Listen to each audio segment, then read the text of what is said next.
Buenos días, hermanos. Vamos a hacer una oración y vamos a continuar nuestro estudio aquí en el Evangelio de Mateo, en el capítulo 2. Y inclinemos nuestros rostros y encomendémonos a Dios en este tiempo de predicación. Nuestro Padre Celestial, agradecemos nuevamente en esta mañana, Señor, que nos has concedido la vida y que nos has dado el aliento, Padre, para adorarte, para exaltar tu nombre, para reconocer que tú eres el único Dios verdadero y para reconocer que solamente tu Hijo Jesucristo, a quien tú enviaste, es el único Salvador y Redentor de nuestras almas. Rogamos ahora, Padre, que nos guíes y que por medio de tu Espíritu Santo podamos declarar tu Evangelio, declarar tu palabra, que seamos ayudados por ti, Padre, porque nada somos y nada podemos hacer por nuestras propias fuerzas. Rogamos pues que tu Espíritu Santo supla esta necesidad y que tu palabra llegue a nosotros y se constituya como pan de vida, porque así lo has enseñado, Padre, que no solo de pan vivirá el hombre, sino de toda palabra que sale de tu boca, Padre. Así pues, te rogamos que nos enseñes y nos guíes y te damos las gracias y te pedimos estas cosas en el nombre de Cristo Jesús, para tu honra y tu gloria, Señor. Amén. Entonces, estábamos en el capítulo anterior con varios estudios. Estábamos viendo en el capítulo anterior cómo la fama de Jesús crecía, y después de la sanidad de la suegra de Pedro, cómo se había retirado a orar, y después siendo buscado y encontrado por sus discípulos, en lugar de regresar a Capernaum, inició una pequeña gira para ir a predicar a otros lugares. Así nos dice en Marcos 1:38, dice: vamos a los lugares vecinos para que predique también allí, porque para esto he venido. Y predicaba en las sinagogas de ellos en toda Galilea. Entonces estamos viendo que después de ocurrir esta sanidad se fue como en una pequeña gira para predicar en otros lugares. Así que cuando iniciamos en el capítulo 2 y en el versículo 1, Marcos lo ubica habiendo regresado de esta gira y regresado a Capernaum y estando en su casa. En este caso su residencia era la casa de Pedro, ahí en Capernaum. Y a partir de este capítulo se nos relatan 5 controversias, ¿no? Una serie de controversias de encontronazos que tuvo, donde se manifiesta la hostilidad que había hacia él. Y después de estas controversias, en el capítulo 3 de Marcos y en el versículo 6, nos dice que estas controversias, ¿no?, culminarían. Dice: entonces, saliendo los fariseos, tomaron consejo juntamente con los herodianos contra él, contra Jesús, dice, para matarle. Entonces podemos observar, ¿no?, que después de estas controversias se generó este complot por parte de los fariseos y de los herodianos. Y lo que podemos entender, ¿no?, que la gran labor de Juan el Bautista, que era esa voz que clamaba en el desierto, que era ese mensajero que fue enviado para allanar el camino, para enderezar lo torcido. Ese gran mensaje no dio todo el resultado esperado, porque nosotros vemos, ¿no?, que todo estaba todavía chueco y todo estaba chipotudo, ¿verdad? No estaba alisado ni aplanado como se esperaba. Había un clima de incredulidad y había un clima de oposición y hostilidad hacia nuestro Señor Jesucristo, especialmente por parte de las autoridades religiosas que ya estaban arraigadas, que ya estaban establecidas y por supuesto por parte de el enemigo espiritual de nuestras almas, ¿no? Así que este es el contexto en el cual empezamos y vemos. Entonces vayamos a nuestro primer evento de controversia. Se trata de la sanidad de un paralítico. Esto generó una controversia, como vamos a ver. Estando entonces de regreso en Capernaum, en la casa de Pedro, dice el versículo 1 que muchos se dieron cuenta. Marcos 2:1 dice que muchos se dieron cuenta y se reunieron ahí en esta casa, y eran tantos que ya no cabía ni un alfiler ahí, ¿no? Había mucha gente, y dice que Cristo les enseñaba y que Cristo les predicaba el evangelio. Sin perder ahí en Marcos, vea que el pasaje paralelo en Lucas, en el capítulo 5 y 17, nos indica que además de estas personas, estas gentes que iban en busca de escuchar, en busca de ser enseñados, en busca de aprender y de encontrar su salvación en Cristo, además de ellos nos dice en Lucas 5:17 que estaban también ahí sentados. Dice que él estaba enseñando y los fariseos y doctores de la ley estaban sentados, los cuales habían venido de todas las aldeas de Galilea y de Judea y de Jerusalén. Es decir, cuando él anduvo predicando, estuvo también sanando a otras personas y haciendo milagros, y esto causó un gran alboroto. Entonces, evidentemente estas personas fueron enviadas para ver de qué se trataba esto, ¿no? ¿Qué es lo que estaba enseñando este predicador, decían ellos, ¿no? Este nuevo profeta?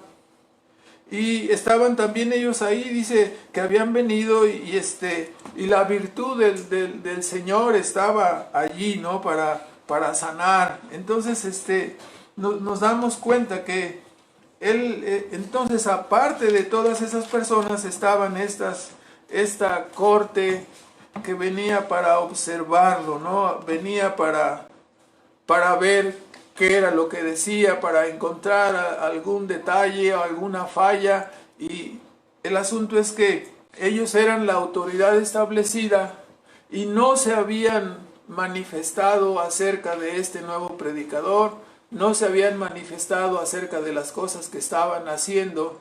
Ellos que tenían la autoridad, ellos que estaban arraigados, no habían dicho, no habían aprobado ni habían rechazado, simplemente habían guardado silencio. Pero todas las cosas que estaban sucediendo les obligaban ya a decir algo. Ellos estaban velando por la situación espiritual de Israel. Entonces ellos tenían que hablar y decir algo. Entonces fueron a escucharlo. Ellos tenían que dar su opinión respecto a Cristo. Entonces el escenario estaba allí puesto para que ellos pudieran formarse una opinión escuchando su predicación, y pudieran formarse una opinión genuina e imparcial. Y sabemos, ¿no?, por lo que ya hemos leído, que ciertamente escucharían palabra y ciertamente verían las señales que ellos estaban esperando ver, no de la manera que ellos lo esperaban, pero sí lo verían.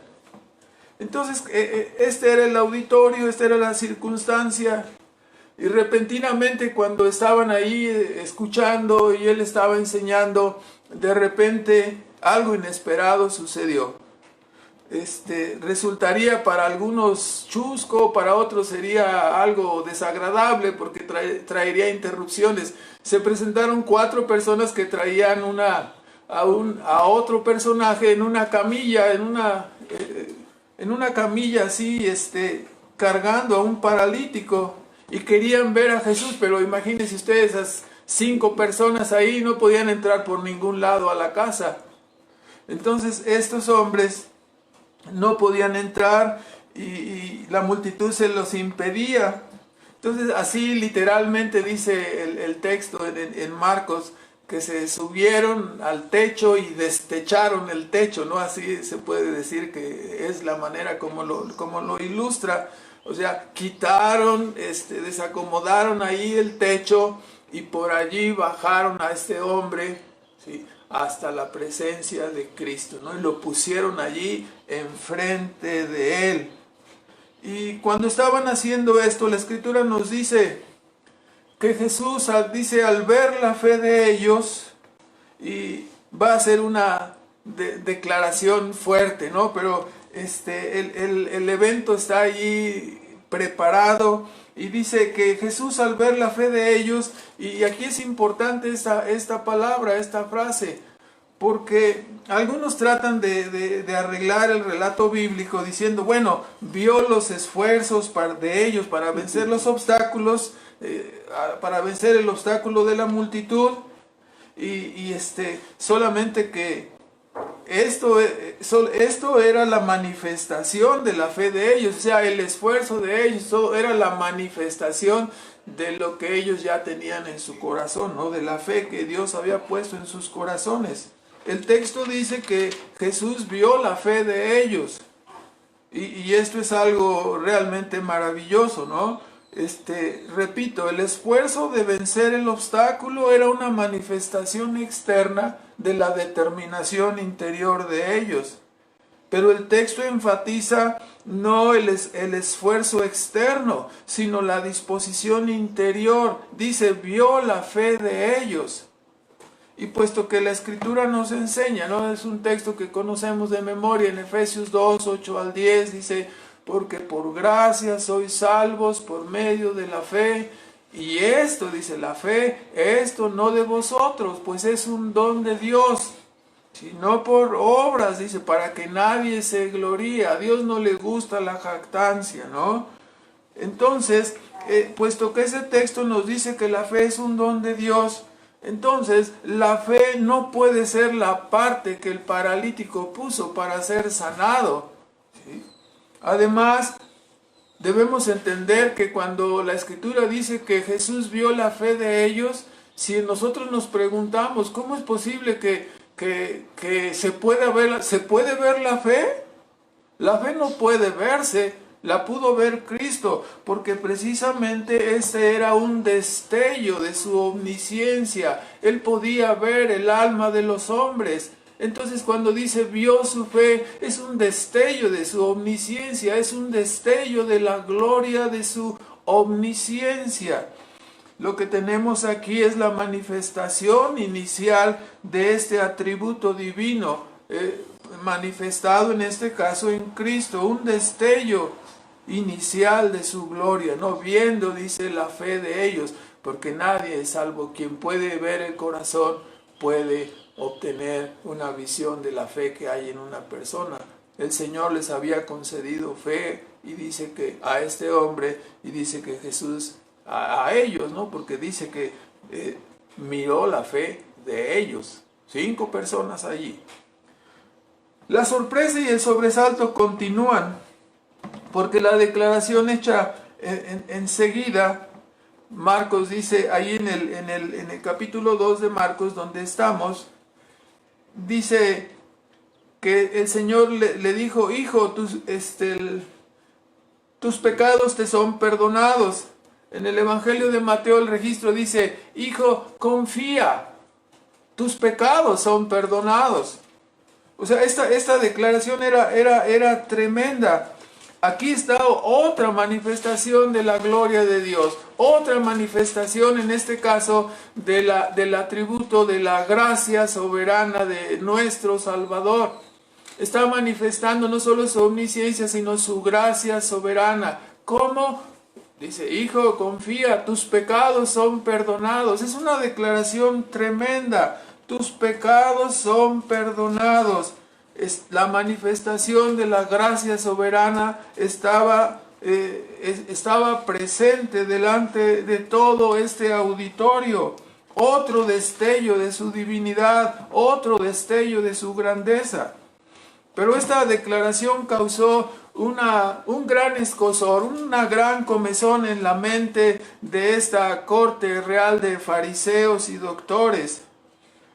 En realidad, esta declaración de Jesús al paralítico, al decirle tus pecados son perdonados, fue el motivo de la controversia, ¿sí? Porque aunque no se manifestó verbalmente, la Escritura nos dice, ¿no?, que ellos cavilaban en sus mentes, cavilaban en sus corazones, estaban meditando en una forma maliciosa, estaban tratando de encontrar la falla. Ellos cavilaban: ¿qué le pasa a este hombre?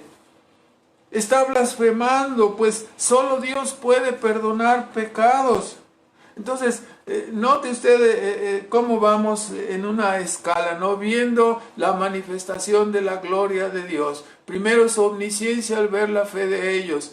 Después su gracia soberana en perdonar pecados. Después otra vez su omnisciencia viendo que ellos cavilaban en sus corazones y objetaban la declaración que él había hecho. Entonces, dice que en Marcos 2:8 que Jesús miró sus corazones. El argumento de estos doctores de la ley, de estos fariseos, estaba basado en el Antiguo Testamento. Así habían sido enseñados. Nos dice Isaías en el capítulo 43 y en el versículo 24 y 25.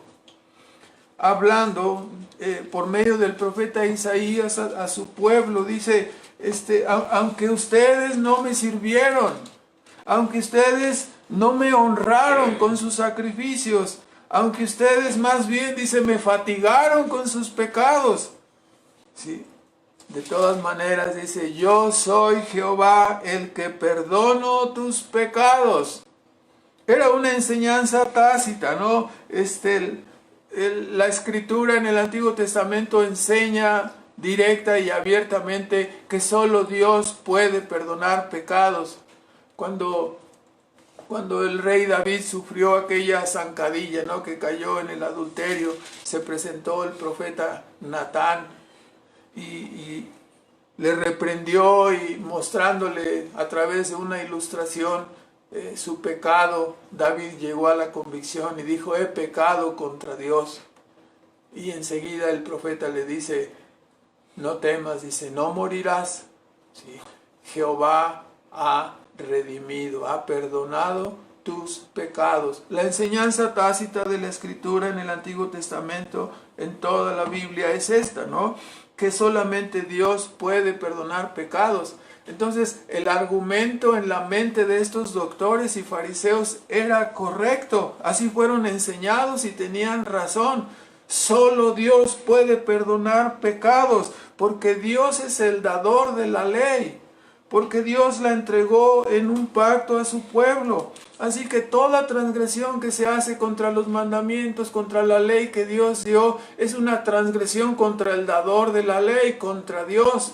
Por eso la Escritura misma nos dice en el Salmo 51:4, ¿no? contra ti he pecado y he hecho lo malo delante de tus ojos. Todo pecado es contra Dios, porque Él es el que dio la ley.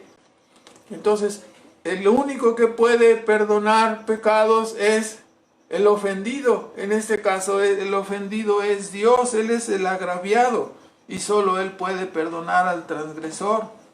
Entonces, en la mente de estos doctores y fariseos estaba lo siguiente, ¿no? ¿Cómo se atrevía este hombre, Jesús, a hacer tal declaración? El punto importante aquí es que ellos miraban a Jesús solamente como un hombre. Por lo tanto, estas palabras en su boca les parecían una blasfemia. No estaban abiertos al hecho de su omnisciencia, no estaban abiertos al hecho de que Él acababa de mostrar su gracia soberana al perdonar pecados, acababa de mostrar su omnisciencia a ver la cavilación en sus mentes y corazones, y ahora restaba y los desafía con algo tremendo. El desafío es: ¿qué es más fácil? Entonces viene la pregunta: ¿qué es más fácil decir a este hombre, tus pecados te son perdonados, o levántate y sanarlo de su enfermedad? Entonces aquí los interlocutores se quedaron enmudecidos. ¿Sí? La única manera de que esa declaración no fuera una blasfemia, ¿cuál era? La única manera sería que Jesús fuera Dios. Entonces la declaración no tendría objeción. Entonces, al ponerlos contra esta disyuntiva, decir, bueno, ¿qué es más fácil? Si hago un milagro, ustedes van a creer la declaración. Ese es el argumento, ¿no? ¿Sí? El argumento otra vez, ¿no? Ya había mostrado su omnisciencia al ver la fe de ellos, había mostrado su gracia soberana, había mostrado otra vez su omnisciencia viendo la cavilación en sus mentes y corazones. Ahora los desafía, dice, ¿no puedo yo sanar a esta persona? ¿Y ustedes van a creer si yo manifiesto un poder? O sea, las dos cosas son algo imposible para los hombres. Sanar de una enfermedad o perdonar pecados es algo que el hombre no puede hacer, no está en sus facultades, no está en su potestad. Es algo que son cosas que solo Dios puede hacer. Entonces el desafío estaba allí. Ellos no creyeron a su mensaje y ahora los confronta con la posibilidad de hacer un milagro, lo cual acabaría con la controversia, porque sería una manifestación del todo poder infinito y absoluto de Dios sanando a este hombre. Y así los versículos siguientes, del 9 al 11, nos muestran el desenlace de esta controversia. Jesús le pregunta a la corte de doctores y fariseos, ¿qué es más fácil? Decir al paralítico, tus pecados te son perdonados, o levántate y anda. Evidentemente la declaración del perdón de pecados no podía haber ese efecto, no podía verse ese efecto en el alma, en el físico de la persona, solo en el alma, pero nadie podría verlo más que Dios. Entonces la respuesta es, la pregunta es tremenda, porque las dos cosas, como estoy mencionando, son imposibles para los hombres, tanto perdonarse del pecado como sanar de una enfermedad. No podemos absolvernos a nosotros mismos, por más que usted escuche los programas de televisión y radio que le dicen ya perdónese usted, y la persona se autoengaña y se autoperdona y sigue haciendo sus locuras, ¿no? No podemos autoperdonarnos, el único que puede perdonar pecados es Dios. Y tampoco podemos sanarnos de la enfermedad cuando nosotros queramos. Hay muchos que desean ser sanos de la enfermedad, pero no pueden, porque el hombre no puede sanarse a sí mismo. La crisis del COVID que tenemos ahora es una prueba de ello, ¿no? Son dos cosas que solo Dios puede hacer. Así que ellos enmudecieron y Cristo enseña en su respuesta la verdadera relación entre el mensaje de salvación y los milagros. Es decir, cuando Cristo dice, para que sepan que, vea usted ahí en el capítulo 2 y en el versículo 10, para que sepáis que el Hijo del Hombre tiene autoridad, tiene potestad en la tierra para perdonar pecados, que fue el dicho inicial. Entonces le dice al paralítico, levántate, toma tu lecho y vete a tu casa. Entonces ahí está el asunto, nos está enseñando que los milagros tuvieron el propósito de corroborar y autentificar el glorioso mensaje de salvación que es en Cristo Jesús. Y además, como ya he estado diciendo, la sanidad de este paralítico ponía de manifiesto el ejercicio de un poder infinito, de un todopoder, el cual solo Dios posee para sanar a los hombres a la hora que Él quiera, ¿no? Entonces, de esa manera Jesús manifestó su divinidad, manifestó que era el Hijo de Dios y manifestó que Él podía, ¿no? Todo el juicio ha entregado Dios a su Hijo. Los juicios y las determinaciones de Cristo son absolutos, lo que Él determina acerca de una persona.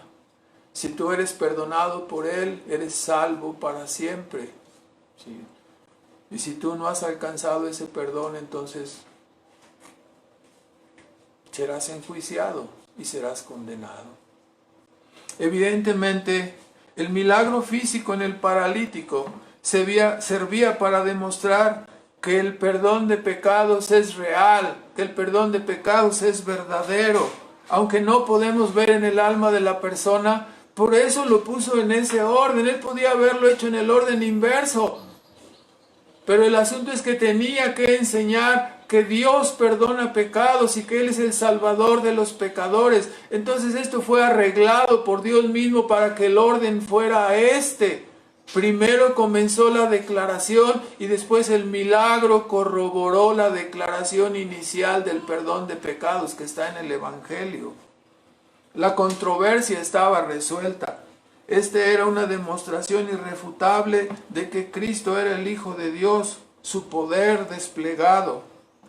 Si solo hubiera declarado el perdón sin milagro, habría duda respecto a la credibilidad del mensaje, pero el milagro visible respaldaba la realidad de la salvación del alma. Los que tenían ojos para ver, la palabra que está ahí dice, estaban asombrados. Es la palabra que nosotros usamos, extasiados, es como un éxtasis. Estaban maravillados de lo que habían presenciado. Estaban verdaderamente asombrados, dice, extasiados, contemplando. Estaban contemplando un milagro, estaban contemplando directamente el accionar de Dios. Los que contemplan el accionar de Dios se maravillan. La Biblia nos muestra cómo están los ángeles en el cielo viendo lo que Dios hace y no cesan de alabarlo, de adorarlo, de glorificarle. Están asombrados, se inclinan ante Él. Así los que miraron estas acciones se asombraron, se extasiaron, se maravillaron mirando lo que Cristo estaba haciendo. Y dijeron, nunca hemos visto nada como esto. Nunca hemos visto nada así. Estaban verdaderamente viendo a Dios en acción, en la persona y en la obra de Cristo. Entonces es maravilloso, ¿no? Los que tenían ojos para ver y oídos para oír quedaron asombrados. Los que estaban endurecidos, evidentemente se molestaron, ¿no?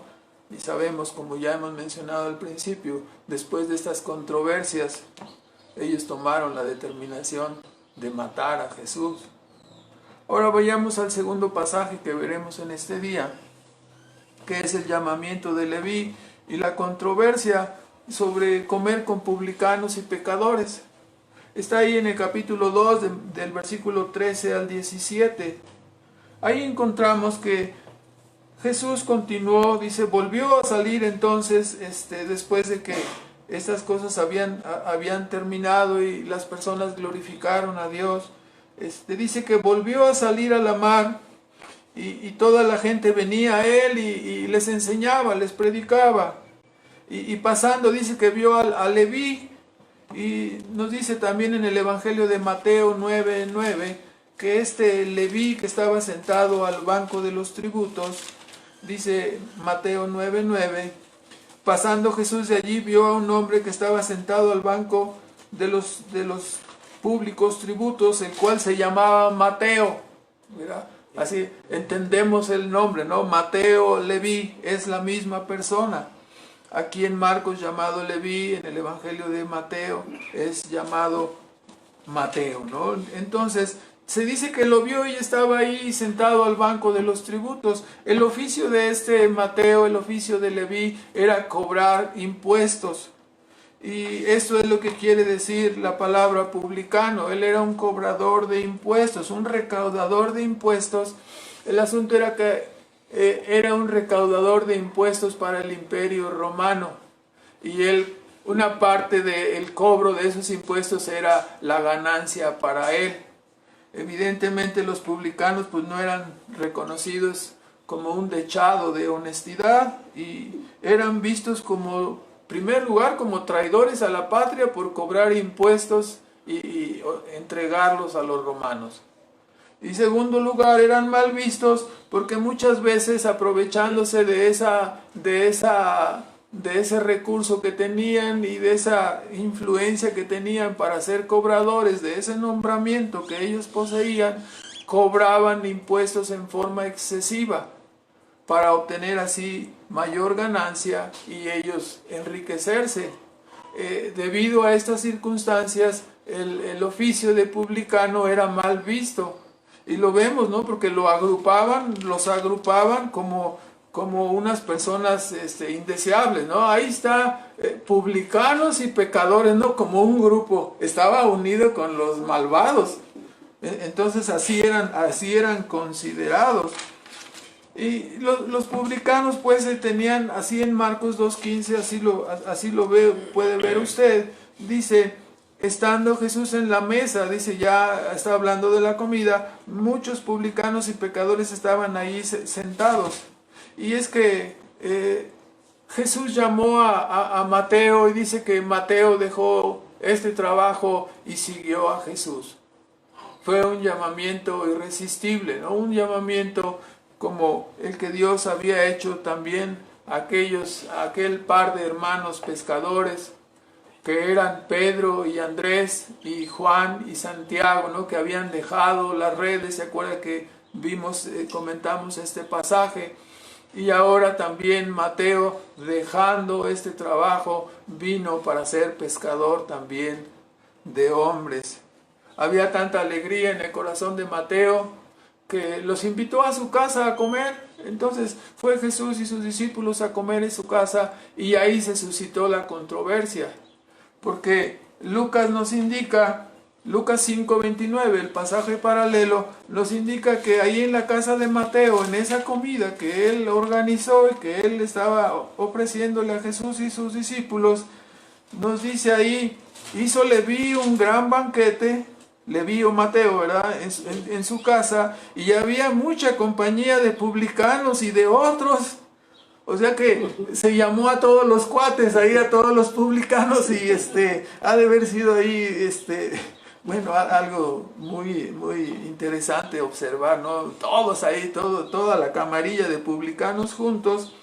Y entonces viene la pregunta, ¿no? La pregunta ahí en Marcos 2:15, si usted retrocede, estando ya en su casa, pues comiendo con la multitud de publicanos y pecadores que también estaban allí, dice, a la mesa juntamente, y con sus discípulos, y los escribas y fariseos, 2:16, al ver a Jesús, ¿no?, comer con los publicanos y los pecadores, dijeron a sus discípulos, ¿qué es esto? Este cuate comiendo ahí con los pecadores, se está haciendo a una con ellos, ¿no?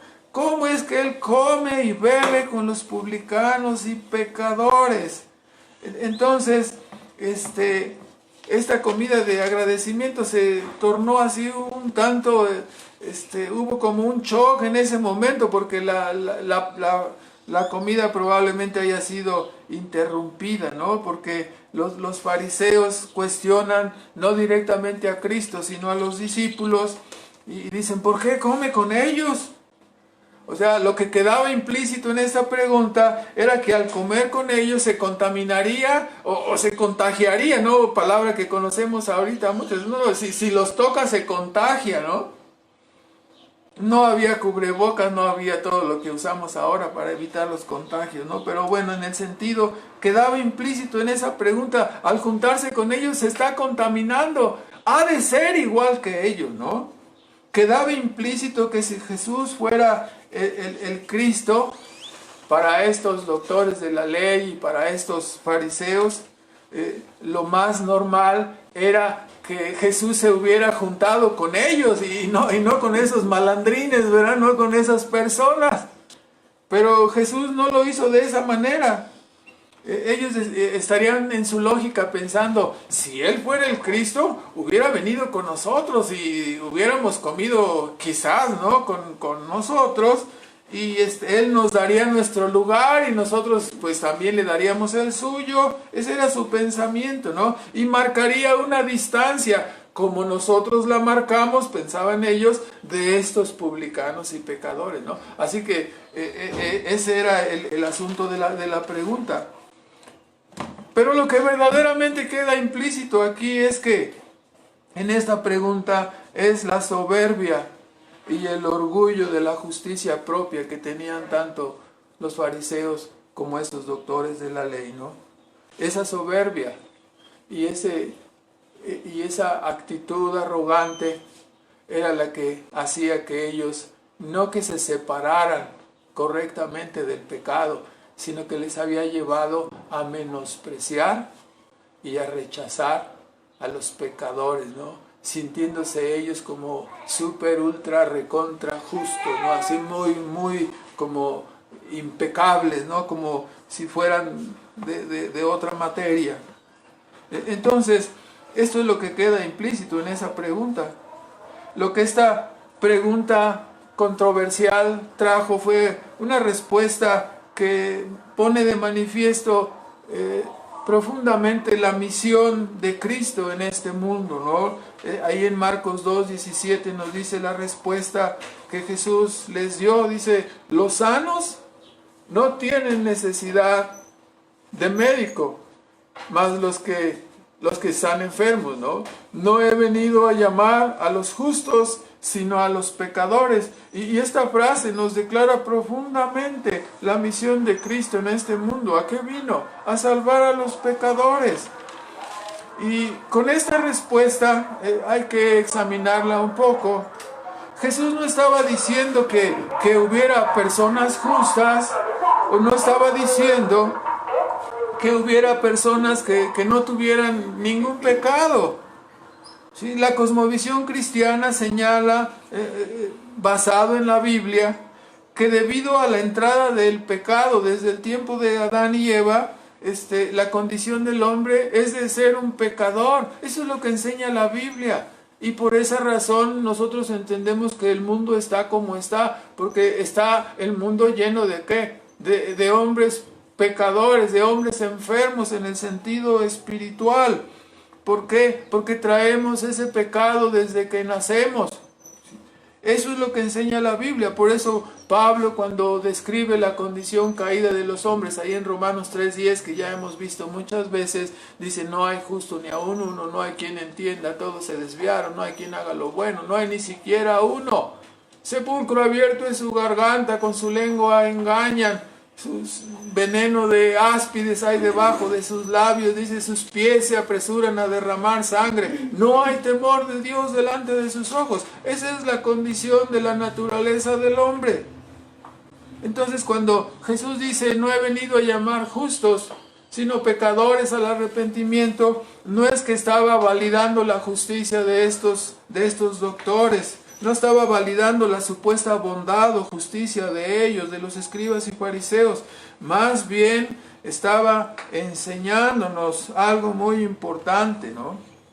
El hecho de que cuando las personas se sienten a sí mismas como justas o como sanas, el mensaje del Evangelio no les va a resultar atractivo, porque no sienten ninguna necesidad de ser perdonados y ninguna necesidad de ser reconciliados con Dios, de ser justificados. De hecho, vemos lo que ocurre en nuestro mundo en la actualidad. Todo lo que toca a Dios y lo que toca a Cristo y su Evangelio, por lo normal, a las personas no les importa. Porque no sienten ninguna necesidad. Ellos están bien así, con su agenda, con su vida, con su estilo de vida. Entonces, lo que estaba poniendo de manifiesto Cristo es en realidad lo que los hombres resultamos ser al confrontarnos con la norma de justicia y santidad de sus mandamientos. ¿Sí? Estaba poniendo de manifiesto lo que somos, lo que el hombre es, pero no lo reconocemos. Estaba poniendo de manifiesto que todos los seres humanos estamos enfermos y que somos pecadores y necesitamos salvación y necesitamos ser reconciliados. Pero esto es algo que los hombres no sienten necesidad de ello. Tal como los escribas y fariseos, ¿no? Cada persona hoy en día tiene un elevado concepto de sí mismo. Y hasta llega a hacerle el fuchi a otros, como diciendo, no, yo uso cierto tipo de ropa, cierto tipo de zapatos, visito cierto tipo de lugares, entonces yo soy una gran persona, y tiene un alto concepto de sí mismo, ¿no? Y eso es lo que está señalando, ¿no? Cristo. Cada persona, ¿sí?, no reconoce su verdadera condición. ¿Hasta cuándo? solamente cuando somos confrontados por la ley de Dios, por los mandamientos de Dios, y entonces sale a la luz todas nuestras imperfecciones, salen a la luz todas nuestras maldades. Si yo empiezo a preguntar y a recitar los mandamientos y decir, guardarás el día del Señor, ¿cuántos? Todos los domingos de tu vida. Y entonces, ay caray, entonces, ¿cuántos has guardado? No, pues, estás en problemas, ¿no? Si yo pongo el punto, honrarás a tu padre y a tu madre, y tú te has olvidado de ellos, no los has cuidado, entonces estás en problemas. Si comentamos el sexto mandamiento, no matarás, y las personas dicen, ay, por fin ya llegó uno donde sí puedo decir que he cumplido porque no he matado a nadie, pero inmediatamente aborda el corazón y dice, pero has odiado a alguien, porque el que odia a su prójimo ya lo mató.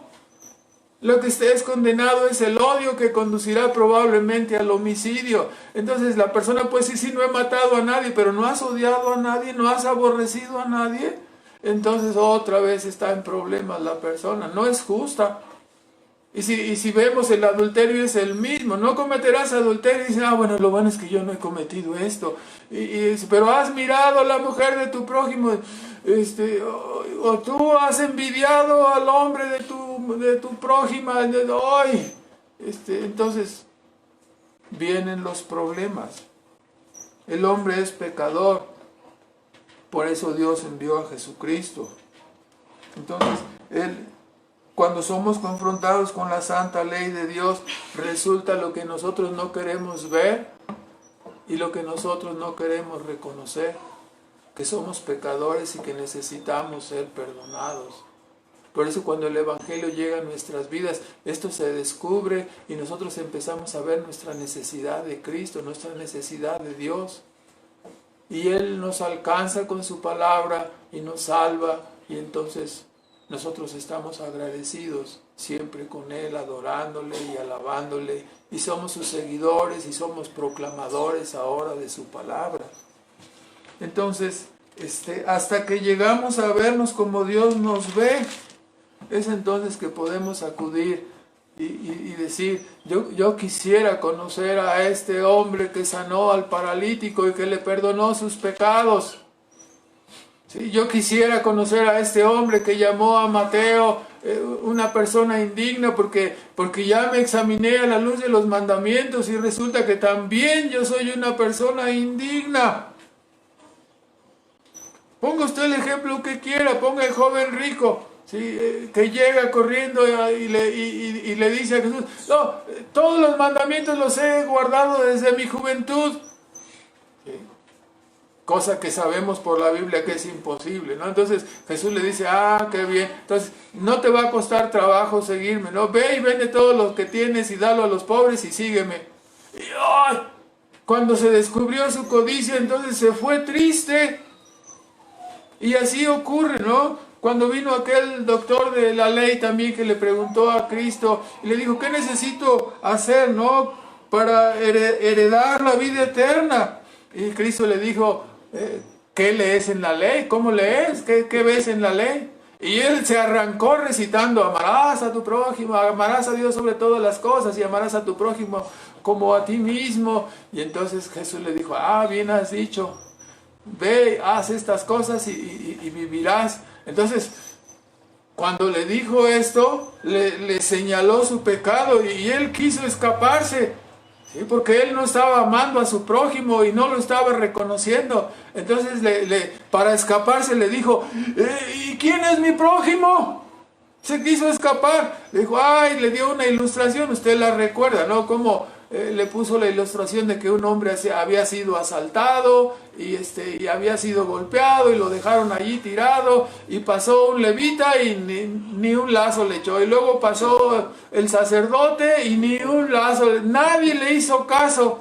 Entonces luego le dice Cristo, y pasó un samaritano, uno de esos vecinos indeseables para los judíos, ¿no? Y pasó ese samaritano y vio a este hombre en desgracia y lo levantó y lo llevó al mesón y lo atendió y luego le pregunta, a ver, ahora sí te pregunto, ¿cuál de estos tres fue el prójimo de este que fue atacado? Yo supongo que el doctor de la ley ha de haber inclinado su cabeza y murmurado así como entre dientes. Sí, el samaritano, exactamente, ese es. Ve y haz tú lo mismo, porque tú estás odiando a las personas, ese era el punto, ¿no? Y quedó así cuando somos confrontados con la palabra de Dios, con la ley de Dios, somos hallados pecadores. Ponga el ejemplo de usted mismo. Tenemos por ahí es una plaquita, ¿no? Que es muy curiosa. La pregunta que se hace en esa plaquita que le mostramos a las personas a veces que vamos predicando en los jardines, la pregunta dice, ¿piensa usted que es una buena persona o una mala persona? Entonces, la mayor parte de las personas, ¿qué es lo que responde? No, yo pienso que estoy bien, ¿no? Y si tú le sigues preguntando, oye, ¿usted piensa que se va a ir al cielo o al infierno? La persona dice, bueno, yo pienso que, pues sí, yo pienso que cuando muera iré al cielo, ¿no? La persona dice generalmente, bueno, no soy perfecto, no soy perfecta, pero sí espero ir al cielo. ¿Sí? Es decir, la persona responde con base a la opinión que ella tiene de sí misma.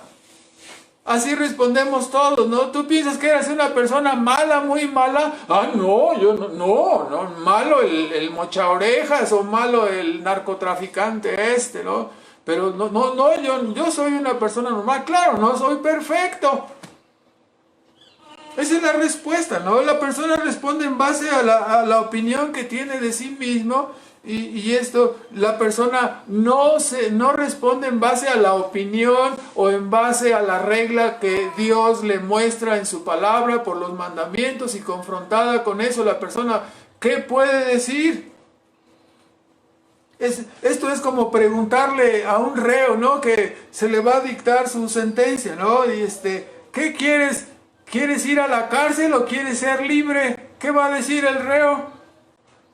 Pues quiero ser libre, es lo que va a decir. Él no va a decir, no, sí, mándenme a la cárcel, merezco que me avienten ahí una cadena perpetua. No va a decir eso. Él va a decir que quiere ser libre. Todos nacemos en este mundo así, dañados por el pecado y autoengañados por nuestro propio pecado. A veces, alguna mamá y un papá tienen una hija que está muy fea y un hijo que está muy feo, pero ellos le dicen, no, o sea, tú estás guapo, tú eres guapo, y ahí va el niño a la calle y sus amigos le apodan el feo, pero en su casa dicen, no, tú estás guapo, y o sea, oímos lo que queremos oír. Y no tenemos una opinión correcta de nosotros mismos, mucho menos en relación a las cosas espirituales. Necesitamos, ¿sí?, que alguien nos diga, necesitamos que alguien nos explique. Nadie nace en este mundo sabiendo, todos necesitamos que se nos diga de qué se trata la vida, de qué se trata el mundo, de qué se trata estar aquí.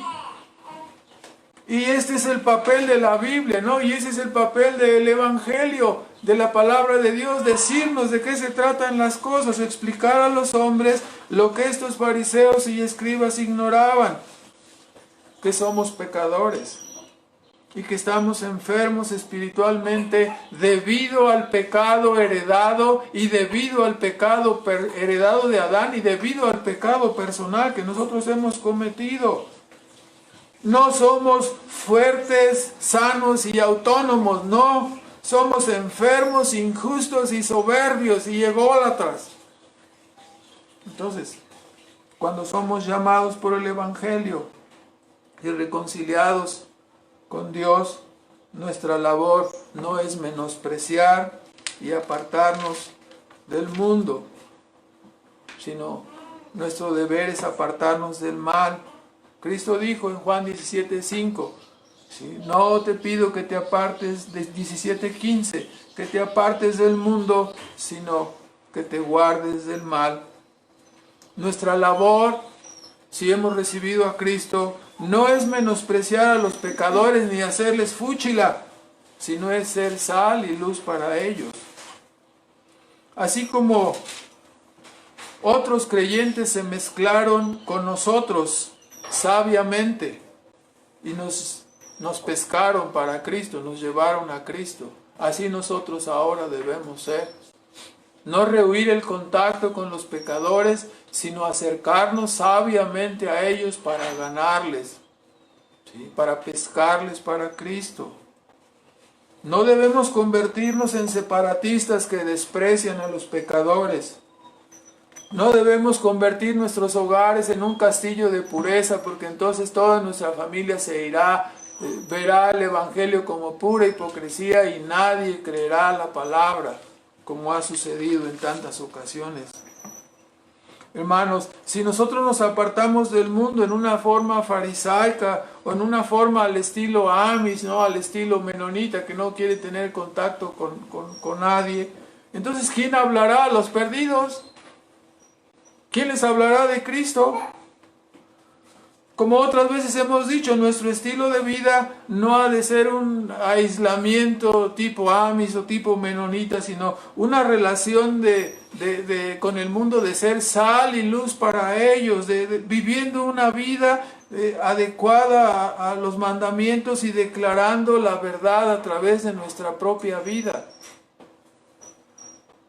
Tengamos también cuidado, ¿no? De no ir al otro extremo, porque muchas personas dicen, no, ya, el hermano pastor me dijo, ¿no? Que no me debía apartar del mundo, entonces aquí estoy con mis amigos en la cantina para hablarles del Evangelio. No, eso nunca va a funcionar. Tengamos cuidado de no convertir nuestra vida en mundanalidad y libertinaje. Porque como estoy diciendo, muchos van a lugares prohibidos para decir, bueno, es que fui a una discoteca en la madrugada para hablarle a las personas, del Evangelio, ni se oye nada.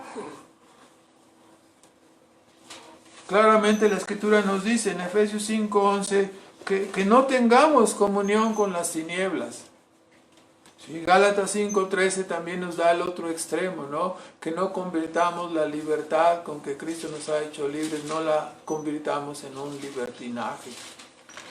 Entonces, la pandemia del pecado en los seres humanos causa más daño que el COVID-19, ¿no? Y nosotros hemos de mostrar y enseñar estas cosas, ¿no? ¿Sí? ¿Por qué causa más daño la pandemia del pecado? Porque deja ciegos y sordos hacia las cosas de Dios a las personas. Porque el pecado les da parálisis, ¿no? A las personas, una parálisis espiritual. Los hombres no pueden venir a Cristo, los hombres no pueden servir a Dios. Entonces, la buena noticia del Evangelio es que Cristo no vino a buscar a los que se sienten justos en su propia opinión y creen que no necesitan a Dios.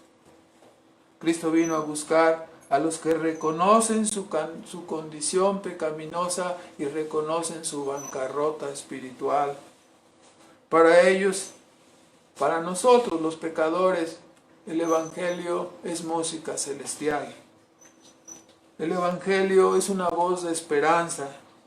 Al saber que hay perdón en Cristo, al saber que se pueden restaurar las cosas. ¿Cuántas personas hemos escuchado decir cuando están llegando, ¿no?, al ocaso de su vida? Es, yo quisiera vivir otra vez. Si viviera otra vez no hubiera cometido este error, no hubiera hecho esta fechoría, no me hubiera metido en tales cosas, quisiera volver. Aquí está la palabra del Evangelio. La palabra del Evangelio: tu vida pasada queda sepultada, tus pecados son perdonados e inicias una nueva vida en Cristo Jesús para vivir para el honor y la gloria de Dios.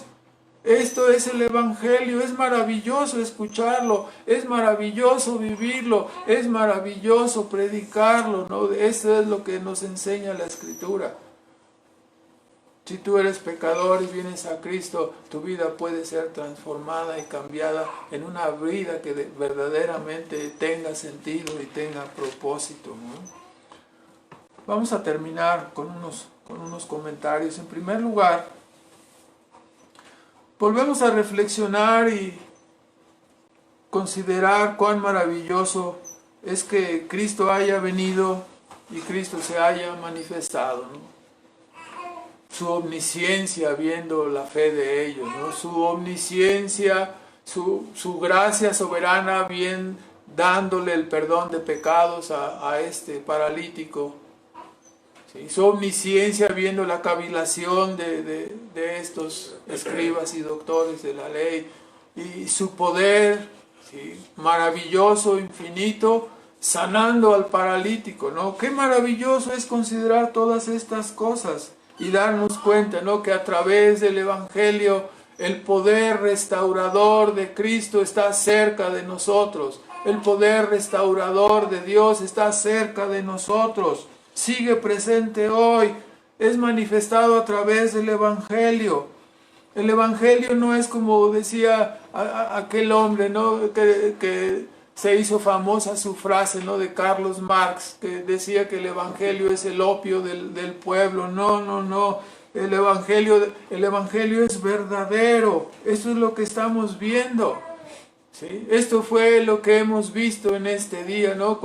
¿Qué es más fácil decir tus pecados son perdonados o levantar a este paralítico? Pues para que veas que este mensaje es verdadero, real y fiel, a ti te digo, levántate. Tenemos un evangelio corroborado en la historia. Esto es algo maravilloso.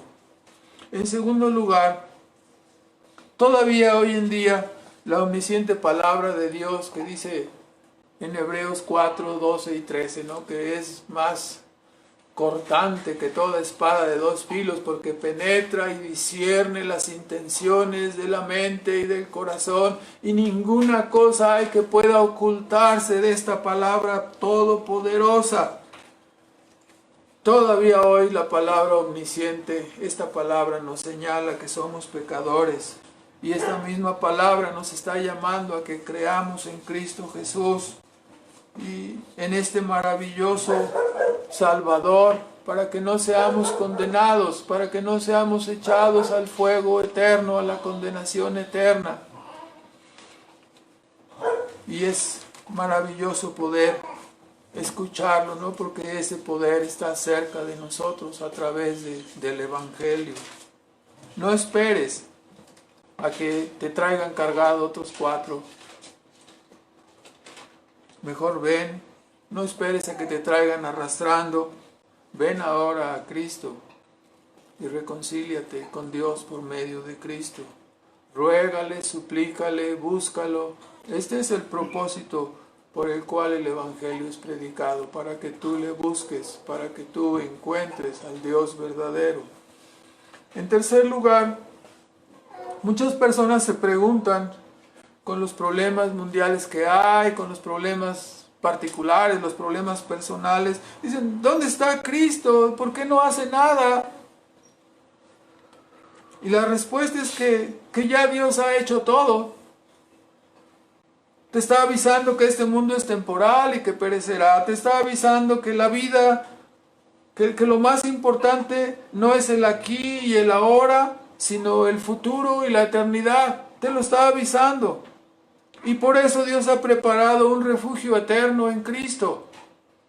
Y por eso te está diciendo que vengas, que te arrepientas, que te vuelvas a Él, que va a perdonar todos tus pecados y los echará hacia un lado y te recibirá como si tú fueras una persona justa por los méritos de otro, por los méritos de Cristo. Él ya ha hecho todo. Él sabe lo que va a pasar, Él ha determinado lo que va a pasar y cómo terminará este mundo. Lamentablemente muchos no quieren entender. Quieren que Dios se manifieste a ellos de la manera que a ellos se les imagina, y también quieren que Dios haga con ellos lo que a ellos les gustaría. No, este Dios no existe. Ese es el Dios de la invención de tu mente, es el Dios de la invención de tu propio cerebro. El Dios verdadero se ha revelado en la Biblia y actuará siempre conforme a su voluntad, no conforme a la voluntad de sus criaturas. Sus criaturas tenemos que ceñirnos a la voluntad de Él, no Él a la nuestra. Ese Dios que tú quieres que solamente haga lo que a ti se te antoja, que te cambie los ojos de negros en azules, que te cambie tu estatura de 1,50 a 2 metros y te haga una persona así o asá, y que todo lo que tú hagas tenga éxito y que siempre te vaya bien y que toda la vida te portes mal y siempre te salgas con la tuya. Ese Dios no existe, solo existe en tu mente. Ese Dios es un engaño. El Dios verdadero, ¿sí?, es el que sabe que este mundo está lleno de pecadores y ha hecho todo, ha enviado a su Hijo para salvar lo que se había perdido, ¿no? En lugar de resistirte y de rebelarte, debes acudir a su llamado antes de que sea tarde. En cuarto y último lugar, la Biblia nos enseña que los problemas y destrucción de nuestro mundo se deben a que el hombre le ha dado la espalda a Dios y a sus mandamientos. Pero los hombres no lo quieren aceptar y no lo quieren reconocer. Por eso, la frase de no he venido a llamar justos, sino pecadores al arrepentimiento, está más vigente hoy que nunca. Y el Evangelio y el Dios de la Biblia es lo que nuestro mundo necesita. Allí está la respuesta. Hay que venir y hay que someterse a Cristo y seguir sus instrucciones. Esto enderezará nuestra vida, probablemente la vida de nuestra familia y probablemente la vida de una ciudad, de un país y de nuestro propio mundo, si tal cosa fuera a ocurrir. Rogamos para que Dios obre a través de su palabra y que de esta manera aquellos que han sido llamados a la salvación se entreguen a Cristo. Oremos. Nuestro Padre Celestial, damos las gracias en esta mañana por tu palabra. Rogamos que no vuelva vacía, Señor. Rogamos que tú la prosperes para aquello que la has enviado y que tus propósitos y designios soberanos sean realizados, Señor. Te damos muchas gracias por la persona y la obra de Cristo en la cruz del Calvario, sustituyendo a los pecadores y proveyéndonos una justicia que nosotros no teníamos, pero que ahora por tu gracia soberana hemos alcanzado, y por ello te reconocemos y te alabamos y te adoramos, Señor. Rogamos que nuestros hermanos que están en el mundo todavía perdidos sean traídos por tu palabra y que de esta manera tu nombre sea exaltado y glorificado en la salvación de los pecadores. Esto te pedimos, Padre, y te damos las gracias en Cristo Jesús. Amén.